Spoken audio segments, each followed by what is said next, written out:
Boa tarde, meus queridos ouvintes, e que a alegria de Cristo que vem para nos salvar seja a nossa força e a nossa luz nesta belíssima tarde de sábado. Você sintonizou certo, você sintonizou a Rádio JC Guaçucê, a rádio da família. E hoje, meu querido ouvinte, é 13 de janeiro de 2024 e é uma alegria ter você aqui conosco. E para participar é só ligar o 088 981 714271, que também é o nosso WhatsApp. Vem, fique conosco, participe, nos ajude na evangelização. Aqui você aprende, você tira dúvida e você pode estar aí mandando o link do programa para um amigo seu participar também conosco aqui da Rádio JC Guaçucê. Em Guaçucê são 14 horas, eu sou a Márcia Cândido e junto com o José Rodrigues ficaremos com você em mais um programa Conhecendo a Igreja. Sejamos agradecidos a Deus, meus irmãos, que tem realizado muitas coisas em nossa vida. Eu sei que a correria do nosso dia a dia não deixa que a gente perceba, né, o que é que está acontecendo às vezes de transformação em nossa vida. E como é maravilhoso sentir a presença de Deus na nossa casa, na nossa família. Ele que está sempre nos conduzindo ao caminho certo, né? E na realidade, felicidade é isso. É ter saúde, é ter paz e ter a presença de Deus na nossa vida, na nossa casa, na nossa família. Hoje nós temos como um tema, meus queridos ouvintes, qual o sentido dos milagres? Invoquemos então a Santíssima Trindade para permanecer conosco, em nome do Pai, do Filho e do Espírito Santo.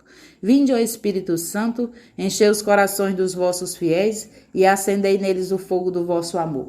Enviai, Senhor, o vosso Espírito e tudo será criado e renovareis a face da terra.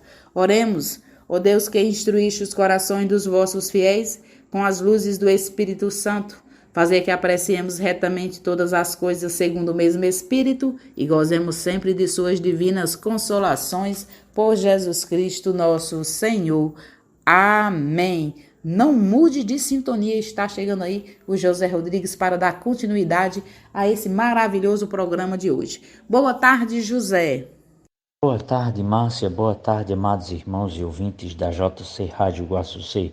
Eu sou José Rodrigues e este é o programa Conhecendo a Igreja, que tem como tema qual o sentido dos milagres.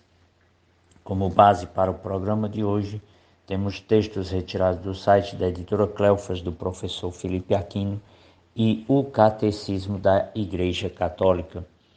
Então, o que nos fala, o que nos ensina o Catecismo da Igreja Católica no seu parágrafo 548? Os sinais operados por Jesus testemunham que o Pai o enviou, convidam a crer nele. Aos que a ele se dirigem com fé, concede o que pedem. Assim, os milagres fortificam a fé naquele que realiza as obras de seu Pai. Testemunham que ele é o Filho de Deus. Eles podem também ser ocasião de escândalo. Não se destinam a satisfazer a curiosidade e os desejos mágicos, apesar de seus milagres tão evidentes. Jesus é rejeitado por alguns. Acusam-no até de agir por intermédio dos demônios. E no seu parágrafo 156, nos diz o seguinte: o motivo de crer não é o fato de as verdades reveladas aparecerem como verdadeiras e inteligíveis à luz da nossa razão natural. Cremos por causa da autoridade de Deus, que revela e que não pode nem enganar-se, nem enganar-nos. Todavia, para que o obséquio de nossa fé fosse conforme a razão, Deus quis que os auxílios interiores do Espírito Santo fossem acompanhados das provas exteriores de sua revelação. Por isso, os milagres de Cristo e dos santos, as profecias, a propagação e a santidade da Igreja, sua fecundidade e estabilidade constituem sinais certíssimos da revelação, adaptados à inteligência de todos, motivos de credibilidade, que mostram que o assentimento da fé não é de modo algum um movimento cego do espírito. Então, meus amados irmãos, daí desses 2 parágrafos do Catecismo da Igreja Católica, a gente já sabe e já percebe o motivo dos milagres. Então, o que é milagre? Tudo o que Deus faz é milagre, pois supera a nossa compreensão e as nossas possibilidades de realizá-lo. Milagre é ver a chuva molhar os campos e fazer a semente germinar, fazer a planta crescer, produzir flores e frutos e saciar a fome do homem de graça. Milagre é ver o céu à noite repleto de bilhões de estrelas, sem competir uma com a outra, sem uma empanar o brilho da outra. Milagre é saber que o cosmos é infinito, que se expande com uma velocidade de fuga de 76 mil metros por segundo, como mostrou o Dr. Hubble. Milagre é saber que quando é dia aqui é noite no Japão. É saber que o sol nasce e se põe a cada dia, que a lua surge à noite e se esconde de dia, e cada planta gira obediente em torno do sol, deixando-o sempre no foco de sua órbita elíptica. Milagre é a beleza das flores numa combinação perfeita de cores e desenhos que Deus fez para colorir e alegrar o nosso caminho e os nossos olhos. Milagre é ver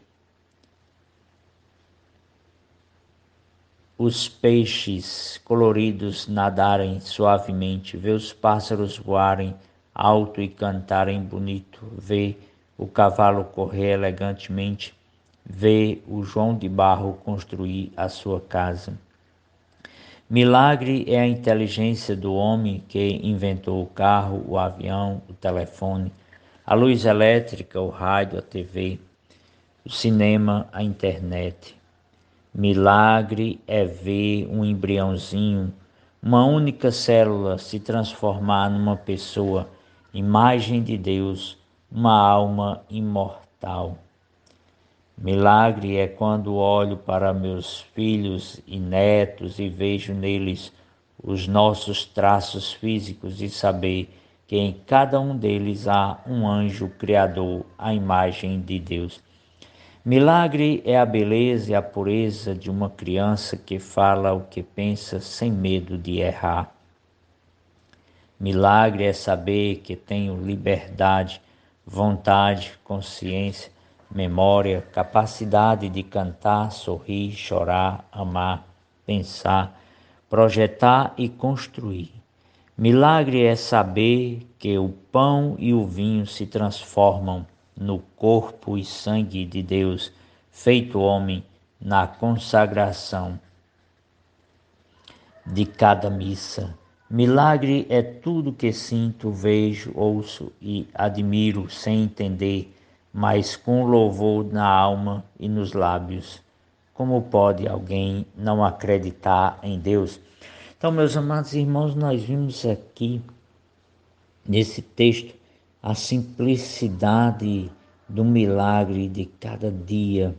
Cada dia nós olhamos e vemos, ouvimos e testemunhamos o milagre de Deus em nossas vidas.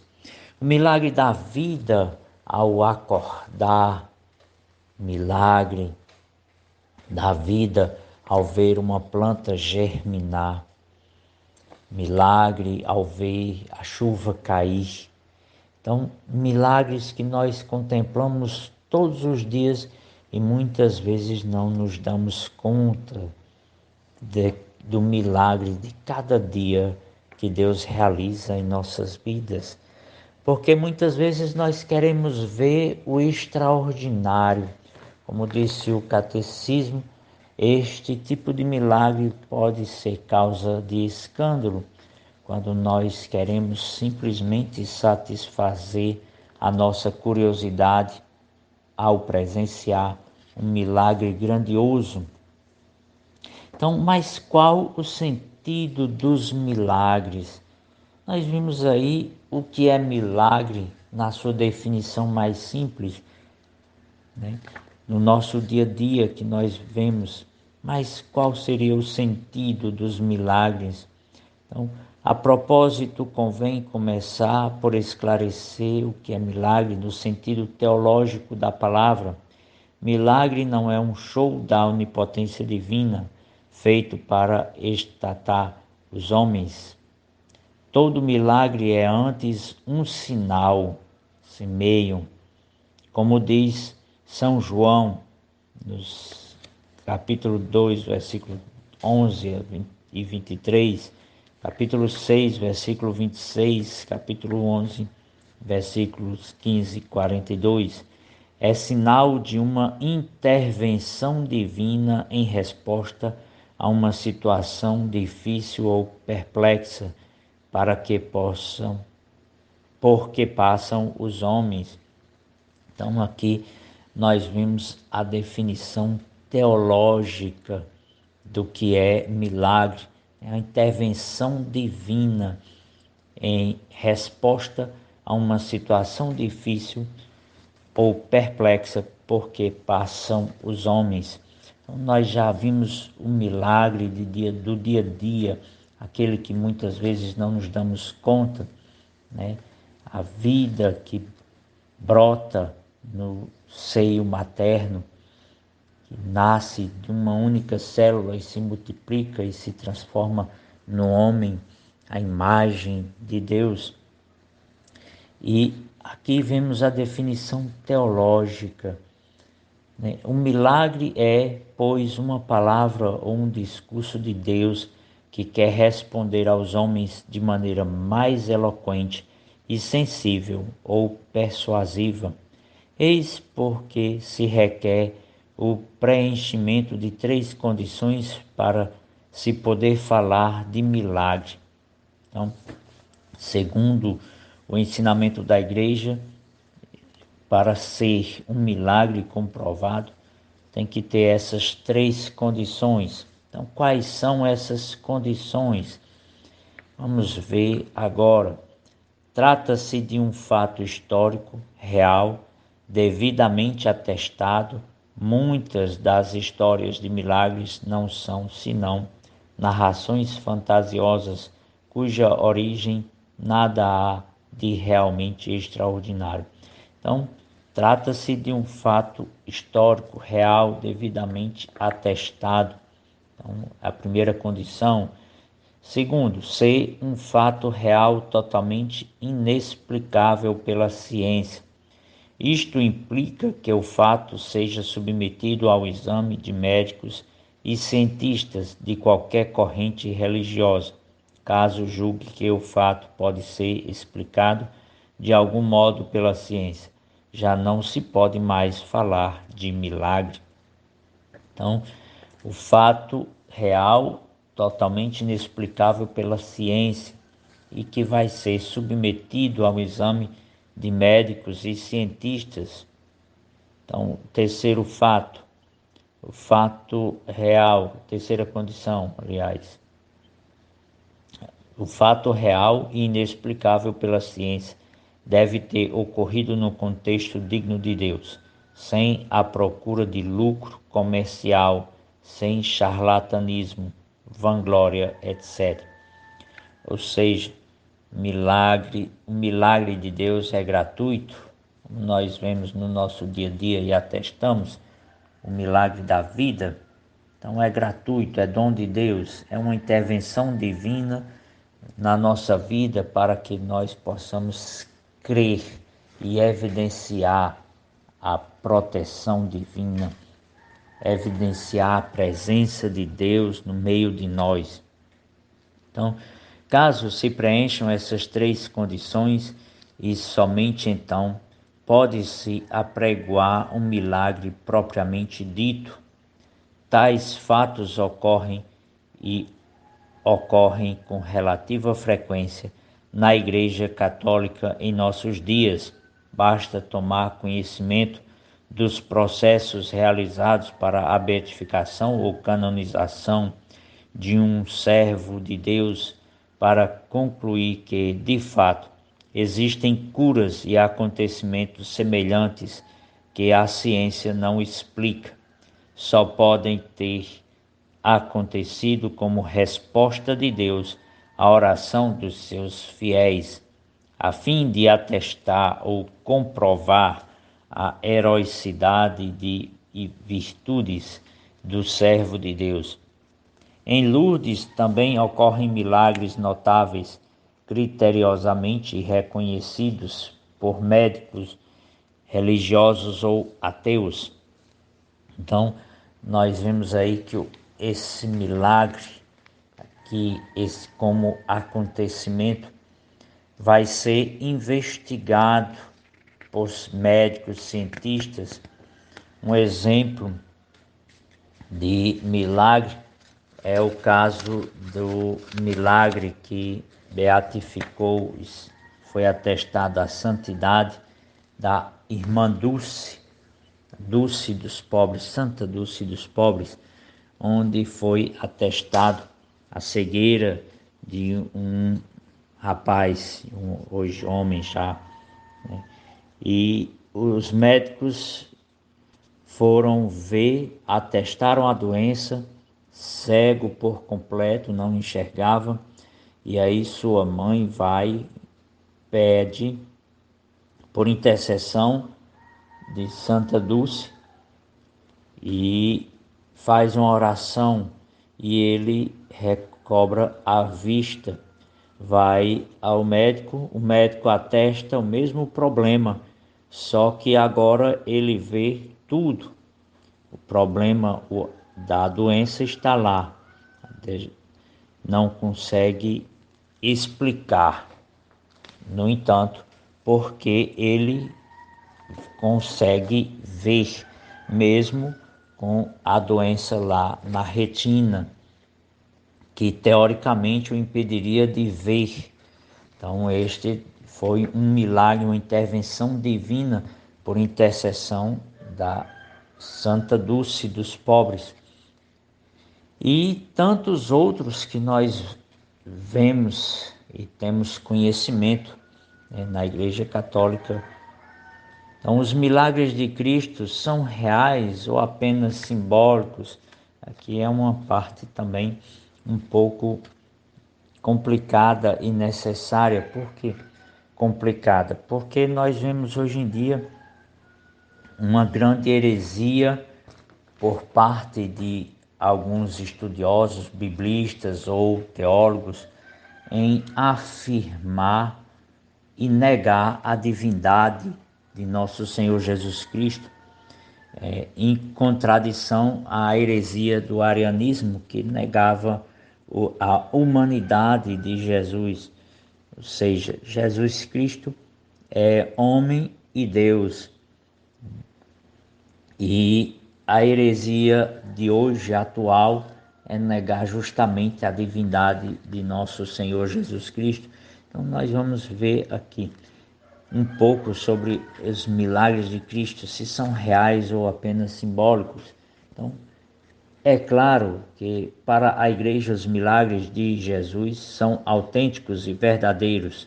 Todos foram reais, nada é simbólico e de acordo com o magistério da igreja, a Bíblia e a Sagrada Tradição. Então aí nós já vemos aí o verdadeiro ensinamento, a verdadeira doutrina da igreja. Os milagres de Jesus são autênticos e verdadeiros, segundo o magistério, que é quem tem a autoridade de interpretar a Sagrada Escritura, segundo a Bíblia e segundo a tradição, a Sagrada Tradição, que formam o tripé da fé católica. Então, os milagres de Jesus, especialmente a sua ressurreição, são provas inequívocas de sua divindade. São João disse no final do seu evangelho: Fez Jesus, na presença de seus discípulos, muitos outros milagres que não estão escritos neste livro, mas estes foram escritos para que creiais que Jesus é o Cristo, o Filho de Deus, e para que, crendo, tenhais a vida em seu nome. João capítulo 20, versículo 31. Veja o exemplo do que diz o Catecismo da Igreja Católica no seu parágrafo 1335. O milagre da multiplicação dos pães, quando o Senhor proferiu a bênção, partiu e distribuiu os pães a seus discípulos para alimentar a multidão, prefigura a superabundância deste único pão de sua Eucaristia.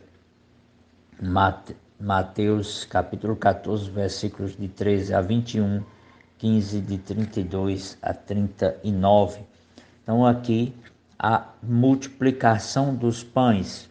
Eu particularmente já participei de uma formação com um biblista que veio dar formação aqui na nossa diocese de Iguatu, muito conhecido aqui na região, e que ele negou este milagre. E os padres presentes ficaram assim calados, e depois eu fui indagá-los porque como era que eles chamavam uma pessoa para dar uma formação que nega os milagres de Jesus. Negou não só este da multiplicação dos pães, dizendo que era uma simples partilha, e como também a intercessão de Nossa Senhora, né, onde Jesus, nas bodas de Caná, vai transformar a água em vinho, né? E tantas outras heresias que presenciei nesta formação, infelizmente, uma realidade aqui para nós. Então, os milagres de Jesus são reais, autênticos, são verdadeiros, é o que nos ensina o magistério da Igreja, a Bíblia e a Sagrada Tradição. Então, meus amados irmãos, agora é tempo de um pequeno intervalo e já já retornamos. Retornamos, meus amados irmãos, deste nosso pequeno intervalo. E como estávamos falando sobre os milagres de Jesus Cristo, se são reais ou apenas simbólicos, contei um caso que ocorreu aqui na nossa diocese, de um biblista que veio da formação e que negava os milagres de Jesus, como da multiplicação dos pães e também da transformação da água em vinho nas bodas de Caná.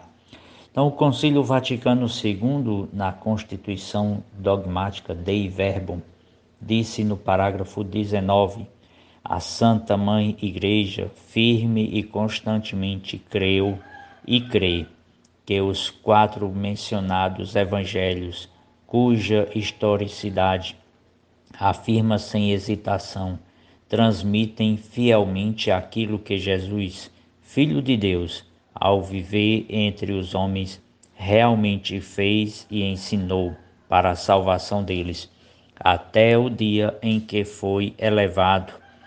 Os apóstolos, após a ascensão do Senhor, transmitiram aos ouvintes aquilo que ele dissera e fizera, com aquela mais plena compreensão de que gozavam, instruídos que foram pelos gloriosos acontecimentos concernentes a Cristo e esclarecidos pela luz do Espírito da Verdade.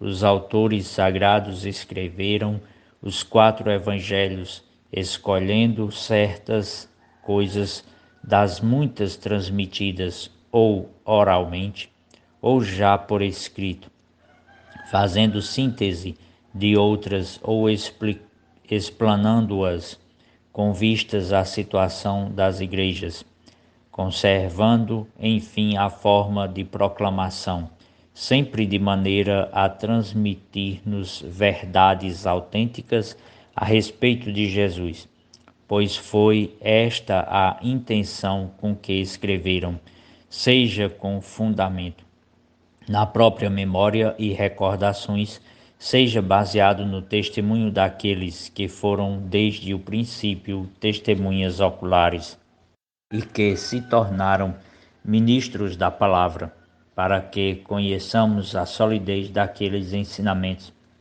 que temos recebido. Então, meus amados irmãos, nós vimos aí a afirmação da Constituição Dogmática Dei Verbum no seu parágrafo 19, documento este do Concílio Vaticano II, que atesta que o que está escrito nos evangelhos são acontecimentos verdadeiros e quem ensina o contrário está numa postura herética, ou seja, está no erro e deve voltar à verdade, ao ensinamento da igreja. Então, um milagre é possível? A possibilidade do milagre é contestada hoje em dia em nome de correntes da ciência, da filosofia e até da teologia. Alegam que não conhecemos suficientemente as forças e as leis da natureza para poder dizer que determinado fenômeno supera as leis da natureza e só se explica pela intervenção de Deus. Respondemos que o milagre não consiste essencialmente em ser, portanto, absolutamente inexplicável pela ciência, mas, antes do mais, o milagre é um sinal de Deus para os homens que lhe pedem uma expressão de seu amor ou sua bondade. Para que haja tal sinal, basta que o fato seja totalmente inexplicável pela ciência contemporânea ou fenômeno em que se tenha produzido em contexto digno de Deus, ou como resposta de Deus à prece humilde e confiante dos homens. Fora esse contexto religioso, não se pode falar de milagre. Haverá então um fenômeno paranormal ou coisa semelhante. Então, o cristão não crê necessariamente por causa de milagres, mas sim por uma atração íntima de Deus sobre o coração da criatura. Essa atração não tira a liberdade do homem, por isto, a fim de que creia inteligentemente e não de maneira cega. O cristão é apoiado por credenciais das verdades da fé.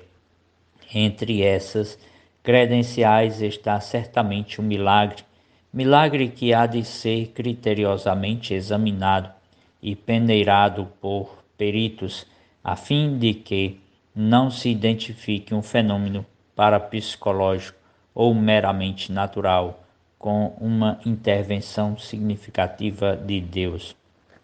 Então, em nossos dias verifica-se um certo ceticismo em relação aos milagres. As razões disso parecem ser duas.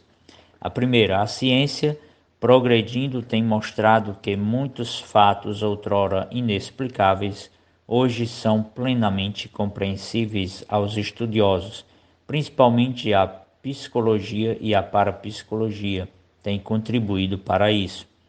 Segundo, houve e ainda há no ser humano um gosto consciente ou não consciente pelo maravilhoso, de modo que facilmente se inventaram histórias portentosas e se admitem intervenções extraordinárias do além no curso ordinário da história. Daí as sérias reservas que muitos fazem no tocante aos milagres. Assim, por exemplo, um biógrafo de Jesus chamado M. Cravieri escreveu: não vem ao caso nem mesmo discutir a credibilidade dos milagres. De antemão, os milagres são descartados como algo de lendário. Tete Milão, em 1993, página 45.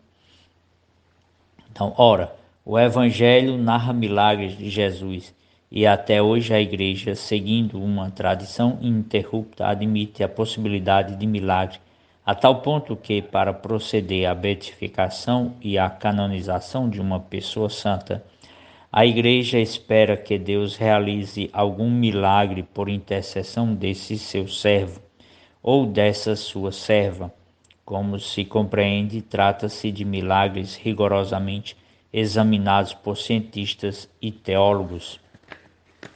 Então, meus amados irmãos, nós vemos que a Igreja é bastante criteriosa nesta parte, né, e não vai cair no conto do vigário. Diante desta problemática, consideraremos a questão básica: pode haver milagre? As histórias maravilhosas que se narram contêm algo mais do que lendas fantasiosas? Então, meus amados irmãos, são algumas questões levantadas por aqueles que não acreditam nos milagres de Jesus e que não é o nosso caso, nós acreditamos. Então, a resposta da teologia católica é a seguinte, né, o que nos responde a teologia católica: o milagre sinal. Então, a teologia católica reconhece que não penetramos a fundo a natureza e suas leis para poder dizer que tal ou tal fato viola peremptoriamente as leis da natureza. Todavia, é de notar que o essencial do milagre não é superar as leis da natureza, não é oferecer um show da onipotência divina, embora este aspecto seja o que mais ocorre ao público quando se fala de milagre. O essencial do milagre é, antes, ser um sinal eloquente de Deus aos homens. Para tanto, basta que o fato tido como portentoso seja inexplicável aos homens, no momento em que ocorre. A questão de saber se decênios mais tarde será explicável não vem ao caso. É necessário, porém, que o fato portentoso ocorra em contexto religioso, como resposta de Deus a uma prece humilde e fervorosa. Um milagre assim entendido é um acontecimento que Deus utiliza para evidenciar aos homens e sua presença e a sua ação providencial, como o milagre que eu citei, que foi responsável pela canonização da Santa Dulce dos Pobres, né, beatificação e canonização, que foi o milagre da criança que era cega, né, e que hoje já é um homem. Então a sua mãe, na época, ou foi sua irmã, não me recordo agora exatamente, mas pegou a imagem, uma foto da irmã Dulce, uma imagem dela, e fez a prece, né? E ele já tinha a doença atestada pelos médicos, a sua cegueira era atestada, conhecida. Então, os médicos já tinham examinado e que não era possível ele recuperar a visão pela ciência. Então, depois dessa prece, quando ele acordou, ele estava enxergando e foi ao médico, e o médico atestou que agora ele via, embora com exames também se atestou que o que causara a cegueira, ou seja, a sua enfermidade, ainda estava lá, né, no globo ocular. Eles conseguiam ver que a doença estava lá, mas não explicavam o fato dele agora ver. Então, esse é o milagre, não é explicável pela ciência hoje. Então, se daqui a 2000 anos será possível explicar este fato, para a Igreja não interessa, porque no momento em que ocorreu, não era explicável pela ciência. É o que nos diz a teologia católica. E é o que nós cremos e acreditamos e professamos, né, a nossa fé. Então, o milagre é possível? É sim, o milagre é possível. Nós vemos um milagre eucarístico que ocorreu na Argentina, na diocese em que o Papa Francisco era bispo, na época então, o Bergoglio, e que foi atestado o milagre eucarístico. Então, ao se perceber que a hóstia sangrava, chamou-se, né? Então, 10 anos depois, foram feitos exames por este cientista ateu, que depois se converteu ao catolicismo, ao cristianismo, por conta deste milagre. Ele examinou e contestou que era sangue, né, pelas células que estavam contidas no sangue, embora não tivessem coagulado, né, continuasse como se ainda estivesse vivo. Era células do coração, do miocárdio, e que era possível atestar que também esse coração tinha sofrido bastante e que era inexplicável o fato dessa pessoa ainda estar viva, né? E não só ele, mas ele levou para outros laboratórios sem dizer a procedência do sangue, e os cientistas que não eram católicos atestaram a mesma coisa, que era sangue do miocárdio, né, tinha células do miocárdio, do coração, e que essa pessoa tinha sofrido muito. E embora o sangue não tivesse coagulado ainda, né, ou seja, a pessoa estava sofrendo.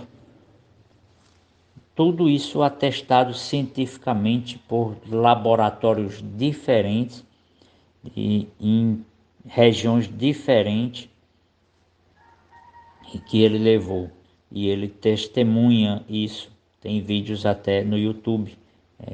Se eu salvo engano, é Fernando Castanhol. É bem assim o nome dele. E ele atesta exatamente isso, a veracidade deste milagre eucarístico ocorrido na Argentina.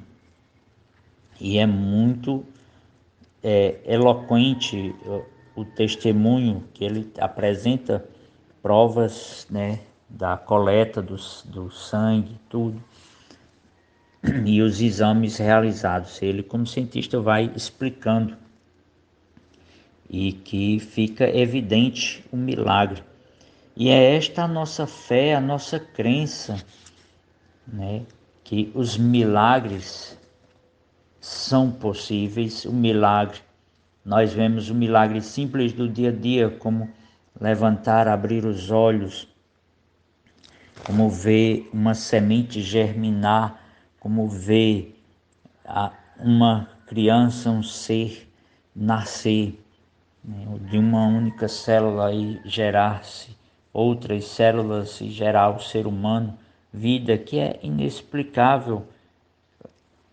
Como é que uma única célula se transforma e num ser humano, a imagem e semelhança de Deus. Vemos também o sentido do milagre, que é justamente essa resposta de Deus para uma prece, para que nós possamos crer que Ele está ali presente, olhando por cada um de nós. Meus amados irmãos, espero que tenham gostado desta nossa conversa, deste nosso bate-papo, e hoje falando sobre o milagre, qual o sentido do milagre, dos milagres. Também vemos que a ciência não explica, e também que a igreja atesta a veracidade, e que é uma heresia negar os milagres de Jesus. Então, o evangelho de hoje é o evangelho de nosso Senhor Jesus Cristo, segundo Marcos. Naquele tempo, Jesus saiu de novo para a beira do mar. Toda a multidão ia a seu encontro e Jesus os ensinava. Enquanto passava, Jesus viu Levi, o filho de Alfeu, sentado na coletoria de impostos, e disse-lhe: Segue-me. Levi se levantou e o seguiu. E aconteceu que, estando à mesa na casa de Levi, muitos cobradores de impostos e pecadores também estavam à mesa com Jesus e seus discípulos. Com efeito, eram muitos os que o seguiam.